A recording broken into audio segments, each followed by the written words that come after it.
Welcome to The Note, I'm Ashley. I'm Gus. Is playing video games addictive and unhealthy? Yay!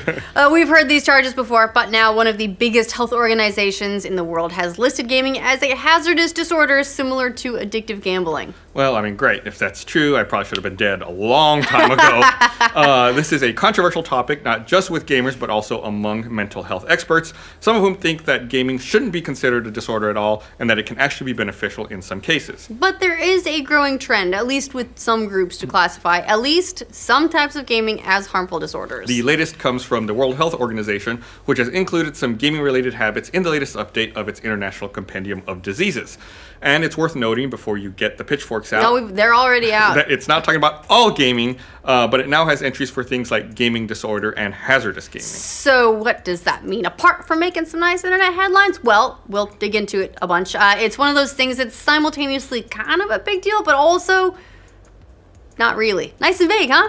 So anyway, on to the new classifications. The WHO describes gaming disorder as a pattern of persistent or recurrent gaming behavior, which may be online or offline, manifested by impaired control over gaming, increasing priority given to gaming to the extent that gaming takes precedence over other life interests and daily activities, and continuation or escalation of gaming despite the occurrence of negative consequences. I feel like I have that with some games where I'm just like, I get really into the game and everything else can just wait until I've beat the game. But also, I like it. It goes on to say that this can result in significant impairment in personal, family, social, educational, occupational, or other important areas of functioning. As for hazardous gaming, the WHO refers to it as a pattern of gaming, either online or offline, that appreciably increases the risk of harmful physical or mental health consequences to the individual or to others around this individual. The increased risk may be from the frequency of gaming, from the amount of time spent on these activities, from the neglect of other activities and priorities, from risky behaviors associated with gaming or its context, from the adverse consequences of gaming, or from the combination of these. Wow, that's a lot of words. It's a mouthful. Yeah, and now it's worth noting pretty much of anything is bad for you. Eating too much, drinking too much water. You can get water poisoning. Too much sun. Too much sun. Even exercising too much is not good for you. Moderation is key in everything. But of course, there are also examples of people taking gaming too far, as we see in extreme cases where people die in internet cafes after marathon gaming sessions, or parents who get charged with neglecting their kids because they're gaming too much. Actually, there was a case a while back of parents whose baby died in a crib while they were gaming. That was horrendous. Lots of mental health experts disagree with the WHO on the issue of gaming as a whole, however. Stetson University psychology professor Christopher Ferguson called it a junk diagnosis and said in a Huffington Post essay that it trivializes mental illness. He wrote, "Of course, any fun activity can be overdone, but there's little evidence to suggest video games are more addictive than other behaviors." He goes on to write, "Careless use of addiction terminology downplays the very real consequences of the behavior for those who are seriously affected, while overstating the risk of harm for those who at times engage in somewhat excessive, but ultimately not harmful use of digital technology." Back in 2016, a group of experts even wrote a letter to the World Health Organization asking them to not classify gaming as a disorder, citing a lack of research and consensus on the issue. And a report from UNICEF says that it downplays more serious addictions and overstates the impact on people who might occasionally game too much, but it's nothing to get alarmed over. We all do it just a little bit. Sure. Sometimes especially you're during like the having a holidays. good time, you don't want to stop, or it's really difficult to get to a stopping point. Or you like, just put the pizza in my mouth. Yes. My hands are occupied. Yes, just get like a nice pizza hat. Yes. Ooh, I want that.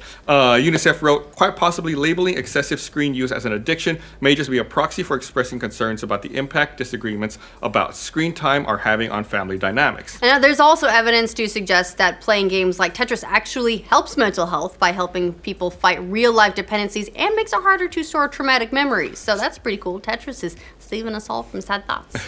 So yeah, it's safe to say that there's not a uniform opinion on whether or not gaming is bad for you. Now, also worth noting, this isn't the first time that various health or psychological bodies have looked into gaming. The American Psychiatric Association's made a provisional diagnosis of something called internet gaming disorder. Its criteria, according to the Diagnostic and Statistical Manual of Mental Disorders, Real page turner. includes preoccupation or obsession with internet games, withdrawal symptoms when not playing internet games, trying to stop gaming and failing, and gaming to escape one's problems. Now, the group states that internet gaming disorder is most common in males aged 12 to 20 and thinks it's more prevalent in Asian countries than in North America and Europe.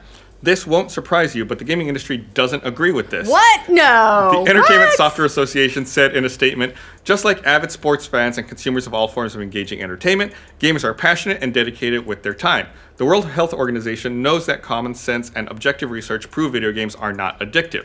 And putting that official label on them recklessly trivializes real mental health issues like depression and social anxiety disorder, which deserve treatment and the full attention of the medical community. We strongly encourage the WHO to reverse direction on its proposed action. All right, so that's a lot of words. There's a lot of people disagreeing. What does it all mean? Well, hard to say yet, but agree with it or not, what a group like the World Health Organization decides does have consequences, especially on how people are treated in mental health fields. Plus, the document where they made these new classifications isn't finalized for publication just yet, so there's a chance that all of this changes after some revisions or with more research. So you're saying there's a chance? There's a chance. Still, it's nothing to sneeze at when one of the biggest international public health agencies starts calling more attention to gaming. Also worth noting that mental health experts get it wrong and have done so in the past. There is still a lot of controversy and debate over this issue, and we don't know how it's going to shake out yet, but we'll have to wait and see. So what do you guys think of this latest attempt to classify gaming as a health problem? Let us know in the comments. And for all your gaming news, be sure to like this video. If you're new around here, subscribe to the know, and Happy New Year. But of course, there are also examples of people taking gaming too far, as we see in extreme cases where people die in internet cafes after marathon gaming sessions, or parents... I burped. God damn it. For those who are seriously affected, while overstating the risk of harm for those who are at times, what am I, stupid?